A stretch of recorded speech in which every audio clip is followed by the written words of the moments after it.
Hey, how's it going, everybody? This is Kareem Hayes, and today I want to talk with you all about false beliefs about confidence. And so, this is something that I've been wanting to discuss for a while now. And so, I want to have this conversation with you all to provide you with some of the lies that have been told about confidence and also talk with you about the truths.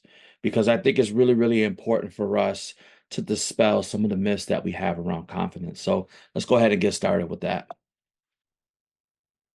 So first is confidence comes naturally to others. How many of us have heard this before? That there are just those who they just naturally have the confidence. You think about the popular kid in school who seems to just have all of the confidence in the world, has all the swag, right? But the false belief of that is that it insinuates that some people are just born to be confident, and then there's those, and if you don't feel confident, then you never will. That's not true. Okay. What the truth is that confidence is actually a skill. So when you think about that popular kid, someone had to teach that kid about confidence. Someone had to teach that kid how to be confident in different situations. And so even though it might appear naturally to this particular kid, it is still something that was built within them and also can be built within you. Number two is you need to be perfect to feel confident. Now, confidence does not equal perfection, and perfection does not equal confidence. But confidence can equal you excelling in different areas of your life.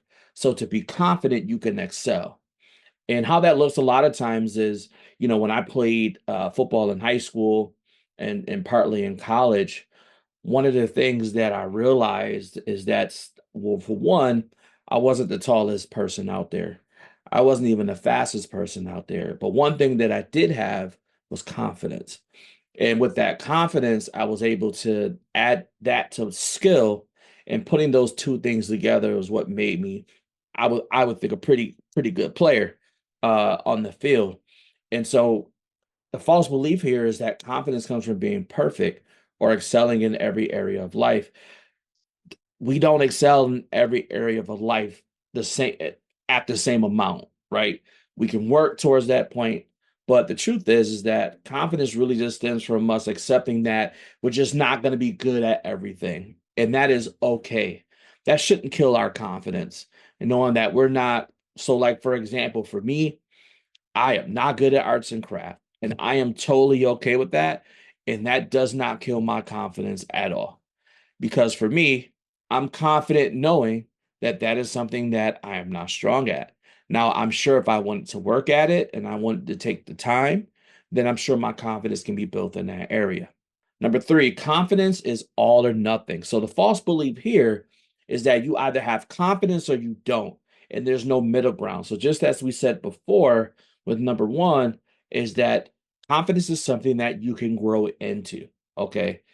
It does fluctuate sometimes depending on the situation, but it's okay for us to feel confident in certain areas of life, but be struggling in other areas.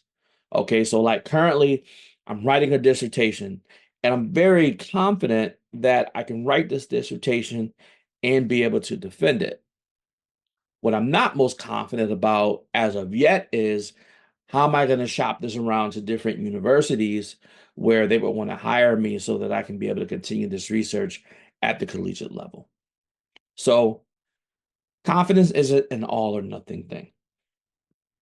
Number four, external validation is necessary. Okay, so the false belief behind this one is that we need others to affirm our worth in order for us to feel confident. And I'm telling you all from experience, this is a slippery slope because now when we don't hear the external validation from others, now our confidence gets low.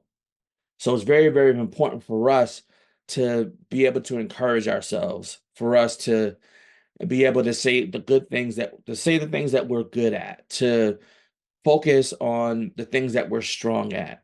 And yes, there are areas of our life where we need to work on, but relying on external validation is, I would say, very dangerous to only rely on that. We have to also rely on internal validation. And part of that really is just knowing who we are, knowing our strengths and knowing our weaknesses, or I would say knowing some of the opportunities, that we have for growth.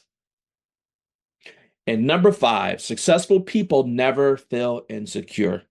And I know that when we watch the movies and we see folks who are playing the superhero or someone who is, the main character, and they seem very confident and sure of themselves, y'all know they're acting, right? Y'all know they're acting because some of those same people that play those roles are also some of the most insecure people. Okay. So the false belief is that high achieving individuals or public figures are always confident. I'm telling you right now, I know I've rubbed elbows with them. They're not always confident. They're not. They are also growing in their confidence as well. They are also working on ways to be confident in certain situations. So the truth is that everyone experiences insecurity at times. You experience it, I experience it. But many of us, or many successful folks, we find ways to overcome that self-doubt, to overcome that fear and that discomfort. And many times it's something that we have to push through. And that's again where not only are we not only listening to external validation, but we're also have internal validation as well, knowing who we are and knowing that we can be confident in the fact that we can continue to grow. So that's five right there that I want to share with you all. I have 10, but I wanted to do five. But if you're interested and you want to keep this conversation going, go ahead, send me a message in the chat. I'd love to have a conversation about it.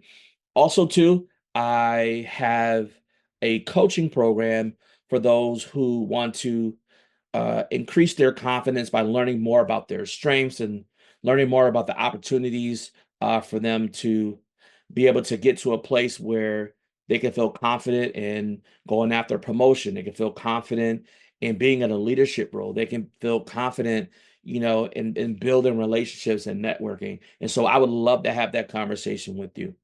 All right. So I appreciate you all. Thank you so much for listening. Till next time.